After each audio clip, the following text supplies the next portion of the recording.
In 1995, Will Smith and Martin Lawrence were stars on the rise with rookie director Michael Bay in their hit action comedy Bad Boys.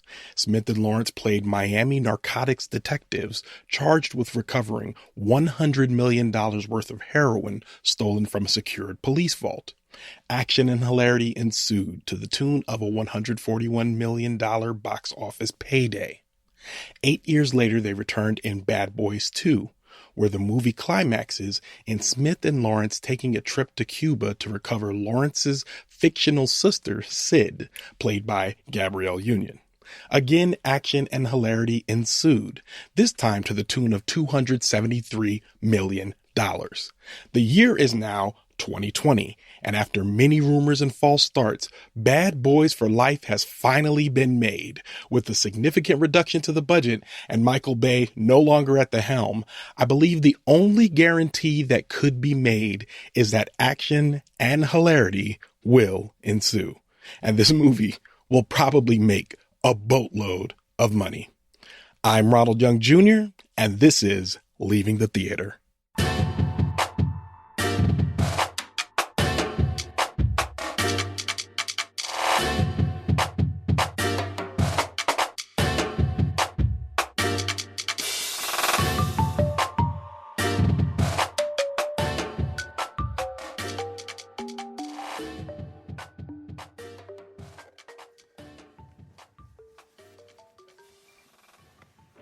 All right, we are leaving the theater after seeing Bad Boys for Life.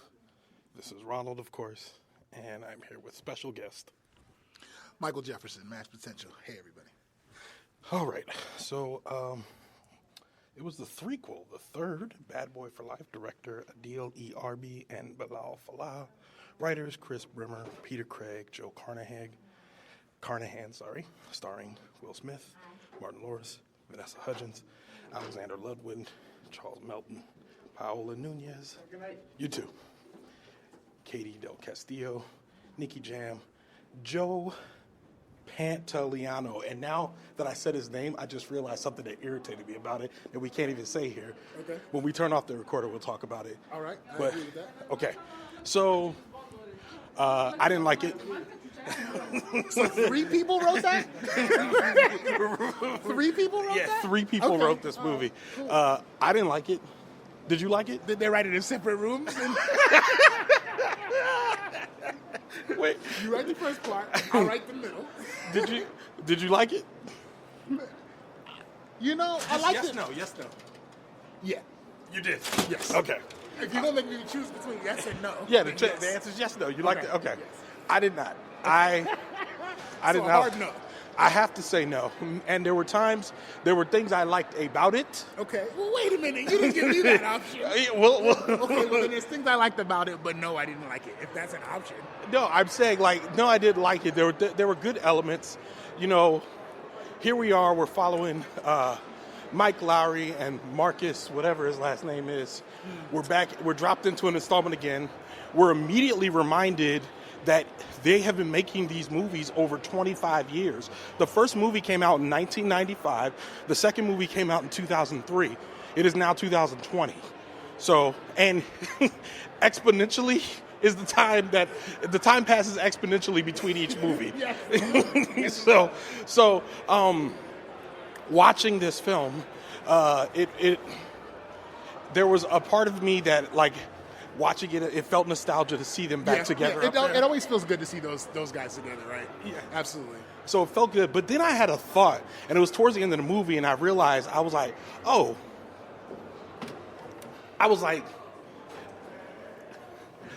there, and I was like, yo, this is Lethal Weapon. Yeah. Yeah. This is actually. Okay. Yeah, this is this generation's Lethal Weapon.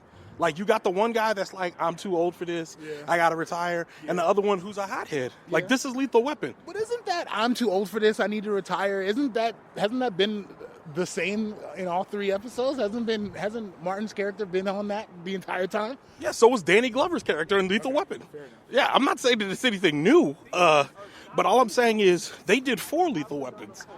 They're on their 3rd Bad Boys. So they're headed to 4. Yeah, so I'm like, they They could very well do a fourth one. By the time they got to the fourth one, where'd you park? By the time they got to the fourth one, it was, I mean, they were pretty decrepit. yeah, but people kept watching it, yeah, and so they kept making them. And I think that'll happen here. And I think that is the issue here because we're looking at a movie. It has terrible dialogue. It has terrible plot points. It looked cheap, and I looked up the budget. The budget for this movie was $90 million, which for a Will Smith action film is a very low number, especially in today's movie making society. To put it to you lightly, the first movie was Michael Bay's first film in 1995. It was made for $50 million. So think about that from 1995 to 2020. If you only get a $40 million increase, you basically made this movie for the same price you made the first one for. You're paying salaries and buying a couple of cars to blow up, and that's it. Yeah, and for the second movie was $120 million. So they grew. Yeah, exactly. So that tells me a story right there. This movie was caught in a lot of in production hell for a long time, where it wasn't being made. It was being made. It wasn't being made. They didn't know. Right. To me, watching this, it felt like that. I think one thing that bothered me, even in the previews, was that all the characters we've garnered over the last couple movies, the new ones, you know, whether they be cameo characters or the other detectives, none of those people popped back on screen except for the captain, Joe Pantoliano. Oh man! Nobody else showed up. What's wrong? No, I just say spoiler alert, right? Yeah, there's spoiler alert. We won't actually spoil it. Which one? This one or the Ford? Okay, cool. Let's stand on the other side so we're away from the wind. So yeah, and it felt like they were cut off. Like there was a part of me that was like, they feel cut off from the world. Like it's just the two of them. And I don't know where we watched all three of these movies. There was one mention of Will Smith having dated Sid. Yeah. Gabrielle Union's character. Exactly. Yeah. And you went to Cuba to get her, and they had a full conversation about how he had only been in love once. Yep. And that turned out to be a foreshadowing in this movie. We didn't even realize that. Yeah. But I was like, I'm sitting there watching, I'm like, wait a minute. Y'all, we ain't gonna talk. You weren't in love with Sid? Right. And Sid's just nowhere, right? Yeah. Okay. Yeah. And so then he mentions later that he broke up with her, but I'm like, I don't know, man. Like, Gabrielle Union is available. So yeah, she must have said, no thanks, guys. Yes. She must have been like, I've had enough of this. I don't know if I'm going to do this. So, yeah, I didn't like it. If I had to rate it like gun to the head, I'd given it 2 stars. I could get with that. 2.5 maybe. I could get with 2. Yeah. There's a plot twist that made Michael Jefferson upset. I was upset too, but he was like, we kind of want to tell you. Yeah. But do you have is there like another podcast you have where you actually talk about the spoilers in the movies? We don't, unfortunately. But what I'll do right now is. No, we're not gonna do that. I was about to be like bleeping out half the thing right now. No, I'm not gonna do that. No, it's fine. It's fine. Go see it. You know what though? If you go see it, exactly what our critique will be, it will be absolutely obvious. And if it's not, then you're stuck in a nostalgia bubble. He's 100% accurate. Let's be real. You're gonna go. They're going to make jokes. You're going to laugh. Hilarity will ensue. There was funny parts. Yeah. There was gags that were like, okay, that's funny. That's cool. There was definitely some parts from both characters where I was like, okay, somebody wrote that. Yeah. Somebody wrote that. Yeah. They didn't freestyle that. Yeah. But, you know. And we laughed. We laughed. The action I did not like the action. I thought it looked cheap. It was weird. Yeah. It was weird. It was almost like they insisted on doing their own stunts, but they were doing them like they are now today, age-wise, and you know. And neither of them did one push-up for this movie. Yeah, maybe that was part of it though. Maybe part of it was for them to look kind of over the hill. No, but like you don't like. Oh, come on, man! Like The Rock and Will Smith are pretty close in age. Yeah. But The Rock and Will Smith has done more push-ups for other movies before. That's exactly what I'm saying. He's capable of doing push-ups. And so that to me is what makes this a cash grab, right? Because it's like I'm not even gonna bother to do a push-up for this movie. Y'all want this movie that bad? You're gonna get what I give you. Yeah, no, and I could see that in this.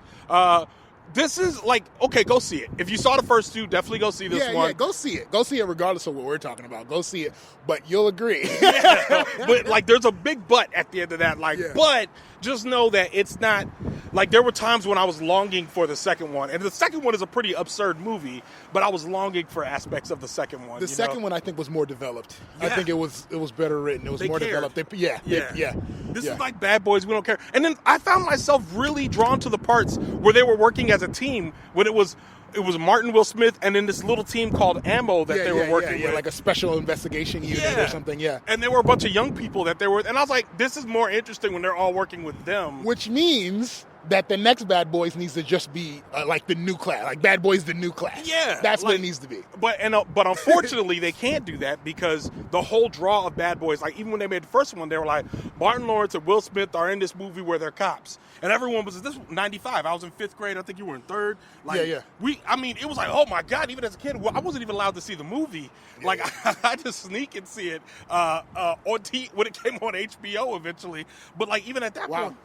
Say what? I said, wow. Yeah, so I'm like, but even at that point, it's like you watch this movie, it's Michael Bay. Michael Bay has a cameo in this movie. He doesn't direct, but he has a cameo. Yeah, he stand lead it, Yeah, and it's very, it's very unusual, the cameo. And it was almost unnecessary.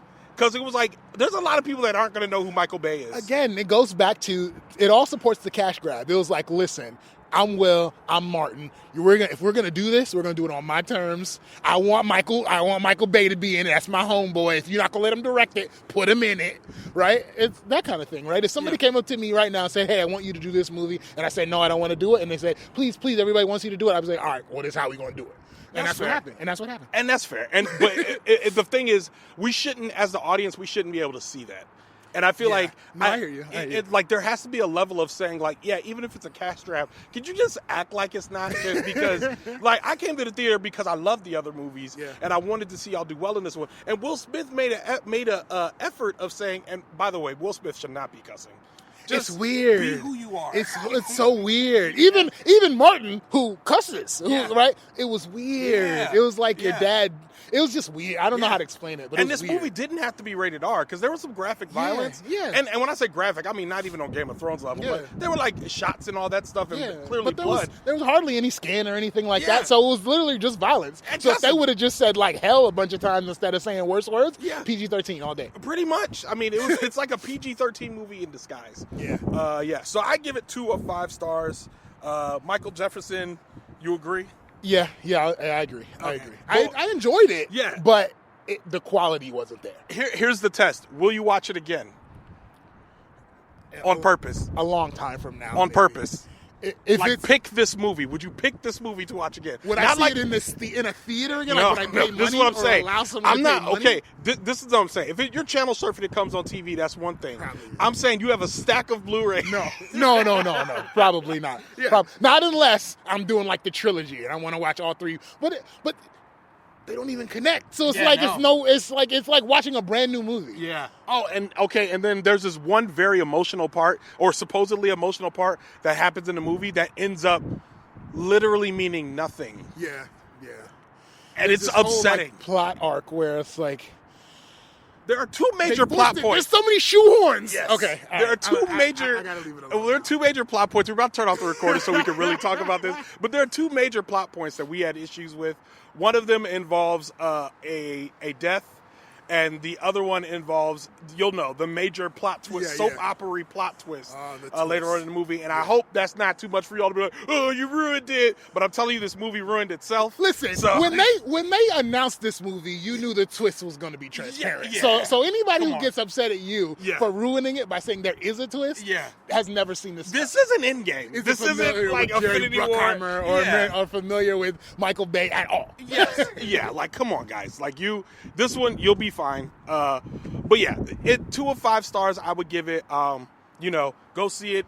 There's not that much stuff out. It's Oscar season. Yeah, see it. So there's a lot of heavy, heart-wrenching movies. This one's lighthearted and fun. Yeah. Leave your brain at home for this one. Yeah, you don't even need it. Just go ahead and cut the whole thing out of your head. You don't need your brain for this one. There you go.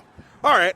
And with that, we're back at the car, and this time I was smart. I marked the page instead of like flipping through the things looking for the credits. Good job, production manager. I do what I can. Leaving the Theater is a production of ohitsBigRon Studios. Theme music by the mysterious Breakmaster Cylinder. You can get updates about this show and other ohitsBigRon Studio shows by following me on Twitter and Instagram at ohitsBigRon. That's at ohitsBigRon.